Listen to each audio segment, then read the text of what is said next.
Dear students, welcome to the first lecture of our calculus.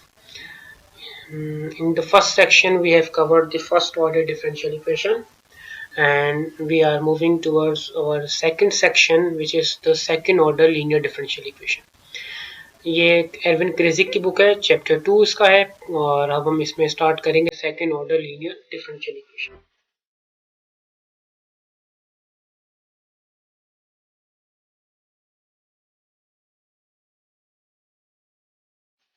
First order में हमने almost सारी differential equations first order की हमने कर ली थी। उसकी एक एप्लीकेशन हमने लास्ट जो हमारा लेक्चर था वो था ऑर्थोगोनल ट्रेजेक्टरी का। ठीक है, तो अब हम मूव करें सेकंड ऑर्डर डिफरेंशियल इक्वेशन से, चैप्टर नंबर 2 एरविन क्रेजिक। तो इसमें हम सबसे पहले होमोजीनियस एंड नॉन होमोजीनियस, मेरा फर्स्ट जो लेक्चर था उसमें हमने डिस्कस किया था, तो यहाँ पर भी हम दोबारा इसको थोड़ा सा डिस्कस कर लेते हैं। सबसे पहले हम देखते हैं कि लीनियर कैसे होगी। A second order ordinary differential equation is called linear if it can be written as, अब फर्स्ट ऑर्डर में सिंगल प्राइम था और फिर y आ रहा था हमारे पास। ठीक है, यानी सिंगल प्राइम था फिर y का फंक्शन था। अब यहाँ पर डबल प्राइम है तो पहले ये रिड्यूस होगा फर्स्ट प्राइम है फिर आएगा फंक्शन की तरफ। ठीक है, तो अगर आप linear first order linear differential equation से कंपेयर करें तो बिल्कुल वैसी इक्वेशन है ये। इसमें सेकंड प्राइम है, डबल प्राइम है, तो ये सेकंड ऑर्डर है। ठीक है, is equal to r of x, ये p of x, q of x, r of x सारे एक्स के फंक्शन होंगे। ठीक है, अगर कोई इक्वेशन इस फॉर्म में नहीं है तो फिर वो नॉन लीनियर कंसीडर की जाएगी। तो हमने क्या किया था कि हमने कहा था कि अगर ये R of x is equal to zero तो होमोजीनियस डिफरेंशियल इक्वेशन है। अगर ये R of x is not equal to zero है तो फिर वो linear non linear differential equation है। सही है, तो अगर ये आर ऑफ एक्स के साथ हमारे पास कोई वाई की टर्म पे आ जाएगी तो मैं नॉन लीनियर हो जाएगा। आर ऑफ एक्स जीरो तो वो होमोजीनियस डिफरेंशियल इक्वेशन है। ठीक है, तो इसमें यहाँ पर ये बताया गया है कि अगर ये जीरो है तो होमोजीनियस है, अगर नॉट इक्वल टू जीरो तो नॉन होमोजीनियस। ठीक है, यही हमारे पास लीनियर नॉन लीनियर में था। अगर राइट हैंड साइड पे आर एफ एक्स का फंक्शन है तो वो लीनियर है, अगर आर एफ एक्स तो कोई बाकी फंक्शन आ रहा है तो वो नॉन लीनियर करेगा। ठीक है, कॉन्सेप्ट वही है जो फर्स्ट ऑर्डर है, बस सेकंड डेरिवेटिव यहाँ पर आ गया। ठीक है, इसको सेकंड ऑर्डर को सॉल्व करने के लिए हमें एक सबसे पहला स्टेप होगा वो होगा ऑक्सिलरी डिफरेंशियल इक्वेशन का। उसको हमें इस सेकंड ऑर्डर का हमें सबसे पहले ऑक्सिलरी डिफरेंशियल इक्वेशन निकालनी पड़ेगी, ऑक्सिलरी इक्वेशन निकालनी पड़ेगी। ठीक है, ऑक्सिलरी इक्वेशन एक क्वाड्रेटिक इक्वेशन की तरह होती है जो इस इक्वेशन के रूट्स बताएगी और फिर वहां से हम इसका जनरल सॉल्यूशन निकालेंगे। तो सेकंड ऑर्डर को पहले सॉल्व करने के लिए हम सबसे पहले इसकी ऑक्सिलरी इक्वेशन बनाएंगे। ठीक है, तो इसमें हम अभी डायरेक्ट समझ आ रहे हैं। पहले सबसे पहले हम देखते हैं इसकी ऑक्सिलरी डिफरेंशियल इक्वेशन को। ठीक है, फिर हमने चेक किया था कि इसके जनरल सॉल्यूशन होता है, कॉम्प्लीमेंट्री सॉल्यूशन होता है, पर्टिकुलर इंटीग्रल होता है। ठीक है, ये हमारे फर्स्ट लेक्चर में आप जरा दोबारा रिकॉल कर लें तो वहां पर हमारे पास ये दो तरह के सॉल्यूशंस थे। ठीक है, अब इसमें ये बताया गया है कि ये p ऑफ x की जगह a ले लिया, b और q ऑफ x की जगह b ले लिया, इससे कोई फर्क नहीं पड़ता। और राइट हैंड साइड पे जीरो है तो इसका मतलब ये होमोजेनियस डिफरेंशियल इक्वेशन है। ठीक है, ये कैरेक्टरिस्टिक इक्वेशन या ऑक्सिलरी इक्वेशन इसकी बात कर रहा हूँ मैं। ठीक है, तो पहला स्टेप क्या होगा कि आपके पास जो सेकंड ऑर्डर डिफरेंशियल इक्वेशन होगी आपकी उसमें ये ऑक्सिलरी इक्वेशन बनानी होगी। ठीक है, ये क्वाड्रेटिक इक्वेशन की तरह देखें। ठीक है, इसको आप इसने कंपेयर कराएं इस ऊपर वाली इक्वेशन से, यहाँ से, यानी अगर डबल प्राइम है तो ये लैम्डा स्क्वायर होगा। ठीक है, फिर यहाँ पर है ए एज इट इज कोफिशिएंट रहेगा, y प्राइम है तो लैम्डा होगा। ठीक है, ये जितने प्राइम होंगे उतनी लैम्डा की पावर बनेगी।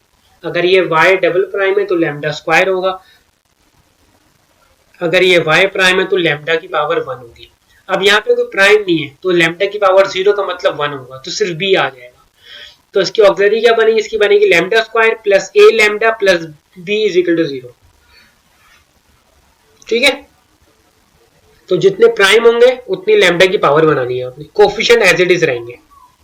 कंपेयर करते हैं, देखें यहाँ पे lambda square plus a lambda plus is equal to 0, ये क्वाड्रेटिक इक्वेशन बनेगी। इसके आपने रूट्स निकालने होंगे। ठीक है, तो क्वाड्रेटिक इक्वेशन के जो रूट्स होते हैं वो 3 किस्म के होते हैं, ये आप सबको पता है। एक होता है क्या डबल, दो रियल्स रूट होंगे यानी जो डिस्टिंक्ट रूट होंगे, अलग अलग दो रूट्स निकल रहे होंगे, जैसे 1 2 निकल रहा है या कोई भी -1 -1 +1 निकल रहा है, यानी दोनों रूट्स अलग अलग होंगे तो उसको हम डिस्टिंक्ट रूट कहेंगे। डबल रूट का मतलब ये है कि अगर दोनों रूट सेम हो, जैसे 1 1 2 2, कभी ऐसा भी होता है कि एक ही रूट आ रहा है, इसका मतलब डबल रूट होता है। ठीक है। और तीसरा होता है कॉम्प्लेक्स, यानी रूट के अंदर आयोटा आ जाए। तो तीन तरह के हमारे पास केस हैं, केस 1 केस 2 केस 3। केस 1 को आप लिख लें real and distinct root, case 2 का आप लिख लें रिपीटेड एंड इक्वल रूट, और केस 3 का आप लिख लें कॉम्प्लेक्स रूट। सही है, ये मैं आपको बोल रहा हूँ, आप इसको कॉपी अपने लेक्चर्स में इस तरह लिख लें, case 1 real and distinct root, case 2 repeated and equal root, and case 3 is complex root. ठीक है, ये डिस्क्रीमेंट के लिहाज से दिया हुआ है, लेकिन हम इसको क्वाड्रेटिक इक्वेशन से सॉल्व करेंगे। ठीक है, तो जब हमारे रूट्स निकल जाएंगे तो उस रूट्स को देखते हुए हमारे पास सॉल्यूशन होंगे। ठीक है, उसको फिर इनके कॉम्प्लीमेंट्री सॉल्यूशंस डायरेक्ट बने, हमने बस उनको रूट्स के तहत निकालना है। ठीक है, ये देंगे, ये समझिए। अगर आपके डिस्टिंक्ट रूट होंगे, यानी आप जब इक्वेशन सॉल्व करेंगे ऑक्सिलरी इक्वेशन, तो आपको लैम्डा 1 लैम्डा 2 जो ऊपर क्वाड्रेटिक इक्वेशन थी वहां से दो रूट मिलेंगे, लैम्डा 1 लैम्डा 2 की वैल्यू। ये दोनों अगर अलग अलग होंगी तो उसका जनरल सॉल्यूशन, डायरेक्ट सॉल्यूशन अपने फॉर्मूला याद करना है। फॉर्मूला है y is equal to c1 e raised to power lambda 1x plus c2 e raised to power lambda 2x। सही है, यानी c1 c2 दो कांस्टेंट इसलिए हो रहा है क्योंकि सेकंड ऑर्डर इक्वेशन है। ये लैम्डा 1 हमारे पास है फर्स्ट रूट, और ये जो लैम्डा 2 है हमारे पास है सेकंड रूट। ठीक है, आपने सेकंड ऑर्डर की ऑक्सिलरी इक्वेशन बनानी है, उसको सॉल्व करना है, उसके रूट्स निकालने। अगर वो दोनों अलग अलग रूट आ रहे हैं, डिस्टिंक्ट आ रहे हैं, तो आपने बस ये डायरेक्ट फॉर्मूला लिख देना है। तो ये बेसिस छोड़ दें भैया, ये डी आपका आंसर होगा डायरेक्ट। अगर यहाँ लैम्डा 1 1 है और लैम्डा 2 2 है, तो यहाँ 1 आ जाएगा, यहाँ 2 आ जाएगा, बस डायरेक्ट आंसर आ जाएगा। ठीक है, अगर डबल रूट है यानी एक ही रूट आ रहा है, सपोज हाफ -1/2a ऐसे सपोज किया हुआ, अगर यही रूट आ रहा है, सही है, तो आपने आपका फॉर्मूला क्या होगा, y is equal to c1 plus c2x e raised to power lambda x। सही है, लैम्डा x होगा, लैम्डा यहाँ पर क्या है -1/2a लिया हुआ है इसने, तो यहाँ आ जाएगा -1/2ax आ जाएगा। ठीक है, वैसे आप लिख लें e raised to power lambda x, जो भी लैम्डा आ रहा होगा उसको x से मल्टीप्लाई करके यहाँ लिख देंगे। तीसरा रूट क्या है, complex conjugate roots, complex root होंगे, यानी इसमें आयोटा की फॉर्म में आ रहा होगा। सही है, प्लस माइनस दोनों की कोई सी भी फॉर्म में आ सकता है। तो इसमें हम ये वाला फॉर्मूला लगाएंगे e raised to power minus lambda x। ठीक है, माइनस अगर ये जो भी आप कोफिशिएंट आ रहा है वो ऐसे जाएगा, तो e raised to power lambda x होगा। लैम्डा आपका जो भी ये रियल रूट होगा, सही है, ये रूट, और अंदर जो होगा ओमेगा वो कॉम्प्लेक्स होगा। तो इसको हम पढ़ते हैं e raised to power ax, यानी रियल पार्ट होगा इसका, जो भी रियल। सही है, तो इसका रियल पार्ट क्या है, -1/2a है, तो -1/2 इसका रियल पार्ट, उसको x से मल्टीप्लाई करना है, और अंदर होगा इमेजिनरी पार्ट, यानी cos के एंगल में इमेजिनरी पार्ट आएगा। जब हम क्वेश्चन सॉल्व करें तो और क्लियर हो जाएगा। ये आपने टेबल याद कर लेना। ठीक है, ये बेसिस को छोड़ देना, बस ये वाला टेबल लिखना है और ये वाला टेबल लिखना है। ये केस 1 है, रियल डिस्टिंक्ट रूट, केस 2 है repeated and equal root, and case 3 है कॉम्प्लेक्स रूट। ठीक है, इनके डायरेक्ट फॉर्मूले और आंसर आ जाएगा। एग्जाम्पल पर चढ़ते हैं, मैं आपको दिखाता हूँ कैसे करेंगे। अब जैसे ये आपकी डिफरेंशियल इक्वेशन है, सेकंड ऑर्डर है, सही है, तो इसकी ऑक्सिलरी क्या बनेगी, ये डबल प्राइम में है, तो इसका मतलब ये m स्क्वायर के बराबर होगा। ये सिंगल प्राइम, तो इसका मतलब ये m के बराबर होगा, और -12 एज इट इज, और यहाँ कोई प्राइम नहीं है तो ये कोई lm नहीं आएगा। तो बहुत सी बुकों में m लेते हैं, बहुत सी बुक में लैम्डा लेते हैं। ठीक है, तो आपकी मर्जी, आप इसको लैम्डा लें या m लें। सही है, जिल की बुक में शायद ये m होगा, या क्रेजी की बुक में लैम्डा है, तो उसका कोई मसला नहीं है। ठीक है, m वेरिएबल लिया, इसको आपने सॉल्व किया क्वाड्रेटिक से, ये इसकी ऑक्सिलरी इक्वेशन बन गई। आपने इसको क्वाड्रेटिक से सॉल्व किया, और क्वाड्रेटिक सॉल्व करने के बाद आपके पास दो रूट आ गया -4 माइनस। ये कौन सा रूट है, ये पहला रूट है, यानी फर्स्ट केस है आपको कौन सा, ये वाला first case, real and district दोनों अलग अलग। तो उसका फॉर्मूला क्या है, y is equal to c1 e raised to power lambda 1x plus c2 e raised to power lambda 2x। तो यहाँ पर जो दिया हुआ है वो दिया हुआ है y is equal to c1 ले लें, a लें या c1 ले लें, ये कांस्टेंट ही है। ये c1 e raised to power lambda 1x, lambda 1 कितना -4x हो गया, प्लस c2 या b ले लें, कोई कांस्टेंट ले लें, c2 ले लें, e raised to power lambda 2x, lambda 2 कितना है 3 है। तो ये जो दो रूट्स हैं ये बारी बारी आ रही है।